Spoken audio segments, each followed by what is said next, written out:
স্ক্রিনের উপরে যে ছবিটা দেখতে পারতেছো এই মানুষটারে তোমরা সবাই কম বেশি চিনো। তো এইটা আমাদের গায়েন গেমিং ভাই, আর সে কিন্তু রিসেন্টলি অ্যাক্সিডেন্ট করছে। তো তার অনেক খারাপ একটা অবস্থা ছিল।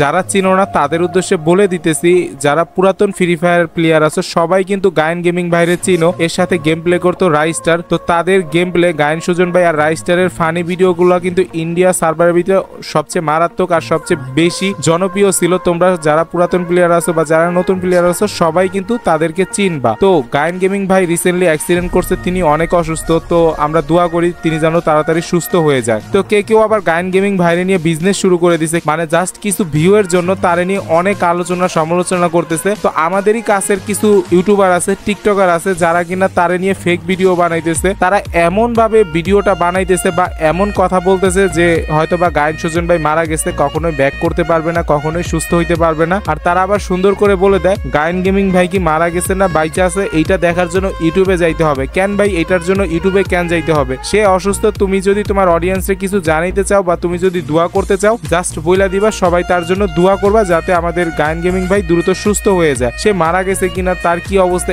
এগুলো কোন ধরনের কথা? আর শুধুমাত্র ভিউ এর জন্য তারা এই কাজগুলো করতেছে। এখন সবাই জানে গায়েন গেমিং ভাইরে নিয়ে ভিডিও বানালে ভিডিও ফাউরিতে চলে যাবে, তো এই জন্য ভিউ এর জন্য ব্যবসা শুরু করে দিছে। ভাই এগুলা বাদ দাও, ভালো কন্টেন্ট দাও যাতে অডিয়েন্স তোমাদের থেকে ভালো কিছু শিখতে পারে। শুধুমাত্র ভিউ এর জন্য একটা মানুষ অসুস্থ, তারে নিয়ে ব্যবসা শুরু করে দিচ্ছে, সে মারা গেছে কিনা, সে তার কি অবস্থা, সে ব্যাক করতে পারবে কিনা। তো আমার আর কোনো কিছু বলার নাই, তোমরাই কমেন্ট সেকশনে বইলা যাবা যে আমার কথায় কোনো ভুল আছে কিনা বা আমি কোনো কিছু ভুল বলছি কিনা।